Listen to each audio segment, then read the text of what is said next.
Hi నమస్తే, నా పేరు Ramesh Kadari, high court advocate, Hyderabad, Telangana. Quash petition అంటే ఏమిటి? ఈ క్వాష్ పిటిషన్ను ఏ సందర్భాల్లో వేసుకోవాలి? క్వాష్ పిటిషన్ను ఎక్కడ వేసుకోవాలి? ఏ క్రిమినల్ కేసెస్కు, కాగ్నిజబుల్ కేసెస్కు, నాన్ కాగ్నిజబుల్ పనిష్మెంట్ కేసెస్ కూడా ఈ యొక్క క్వాష్ పిటిషన్ వేసుకోవచ్చు అనే విషయాలు మీకు ఈ వీడియో ద్వారా క్లియర్గా తెలియజేస్తాను.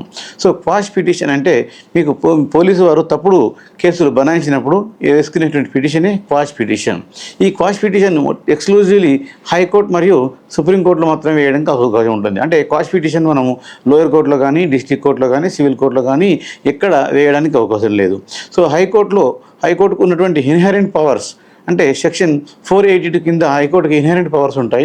ఆ ఇన్హెరెంట్ పవర్స్ కింద ఈ క్వాష్ పిటిషన్ వేసుకొని ఈ కేసును కొట్టించేసే అవకాశం ఉంటుంది. కాబట్టి ఇక్కడ మాత్రమే హైకోర్టుకు, సుప్రీంకోర్టుకు మాత్రమే ఇక్కడ అవకాశం ఉంది. సో ఈ యొక్క క్వాష్ పిటిషన్ ఏ కేసులకు వేస్తారు? సాధారణంగా క్వాష్ పిటిషన్ అనేది క్రిమినల్ కేసుల కోసం మనం వేస్తాము. ఈ క్రిమినల్ కేసులలో చాలా మటుకు మనం 498A కేసులలో ఈ క్వాష్ పిటిషన్ వేయడం జరుగుతుంది.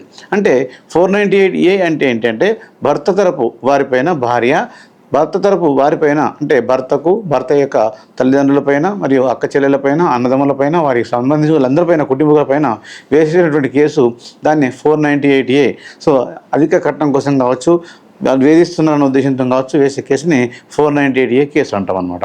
సో ఈ 498A కేసులలో భర్తను A1 గాను, భర్త యొక్క తల్లిని A2 గాను, తండ్రిని A3 గాను, సో భర్త యొక్క బ్రదర్ను A4 గాను, సిస్టర్ను A5 గాను, భర్త యొక్క అన్న యొక్క భార్యను అంటే వాళ్ళ యొక్క మరదలను A6 గాను, ఇట్లా A1 to A5, A3, A7, A8, A9 దాకా కూడా తీసుకుపోతారు. అంటే అందరిపైన అక్రమంగా కేసు పెడతారు. వాళ్ళు ఎవరు కూడా ఈ యొక్క అమ్మాయిని పెళ్ళైన తర్వాత హింసించలేదు, అదనపు కోసం కట్నం కోసం అడగలేదు.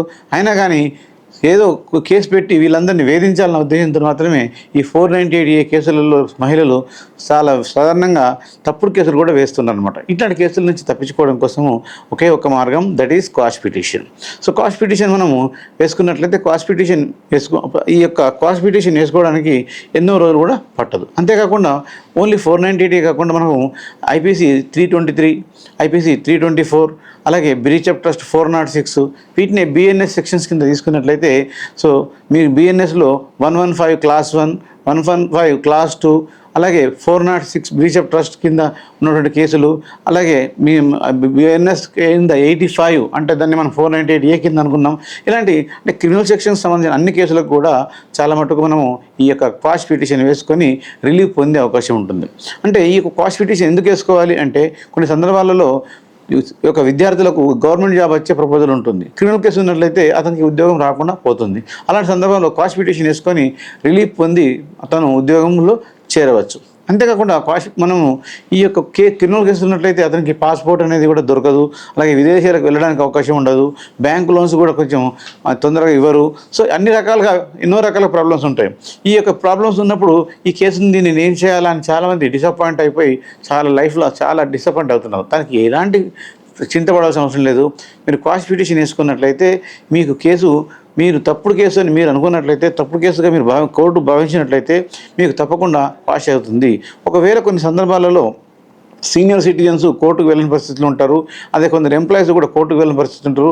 మీకు క్వాష్ రానట్లయితే రిలీఫ్ ఇంకొక రకంగా కూడా మీకు అటెండెన్స్ డిస్పెన్స్ అనగానే మీరు కోర్టుకు హాజరు కావాల్సిన అవసరం లేకుండా కూడా మీకు ఆ యొక్క ఆర్డర్ వచ్చే అవకాశం ఉంటుంది. అంటే మీరు కోర్టుకు క్వాష్ పిటిషన్ అనేది వేసుకున్నట్లయితే ఏదో ఒక రకంగా మీకు రిలీఫ్ అనేది దొరుకుతుందన్నమాట. కాబట్టి క్వాష్ పిటిషన్స్ను చాలామందికి అవగాహన లేకపోవడం వల్ల లోయర్ కోర్టు వాళ్ళు కూడా ఈ యొక్క క్లయింట్స్కి చెప్పడం లేదు. కాబట్టి మీరు ఇప్పటికైనా గుర్తుంచుకొని ఈ క్వాష్ పిటిషన్ వల్ల మనకు కేసు కొట్టేయబడుతుంది, లేదా కేసు కొట్టేయలేని సందర్భాలు ఉన్నట్లయితే మనం నిజంగానే అందులో ఆరోపదారులు అయినప్పటికీ మనకు అటెండెన్స్ డిస్పెన్స్ అంటే కోర్టుకు హాజరు కాకుండా కూడా అలాంటి రిలీఫ్ కూడా దొరుకుతుంది అనమాట.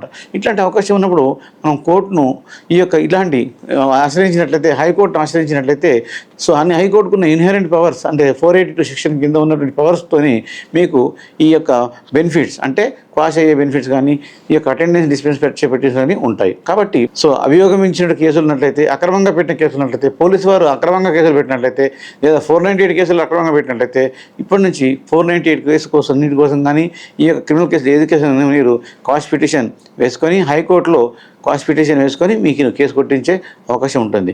మీకు ఇంకా డీటెయిల్స్ కొరకు మీరు నా యొక్క కాంటాక్ట్ నెంబర్ను కూడా 9848120631 నెంబర్కు సంప్రదించవచ్చు. సో మీరు ఇంకా ఏమైనా డీటెయిల్స్ కావాలంటే కూడా ఆ నెంబర్కి సంప్రదించి మీరు తెలుసుకోవచ్చు. సో మీరు ఈ వీడియోను సాటిస్ఫై అయితే ఫస్ట్ టైం చూసినట్లయితే నా యొక్క ఛానల్ని సబ్స్క్రైబ్ చేసుకోండి, బెల్ ఐకాన్ కూడా నొక్కండి. Thank you.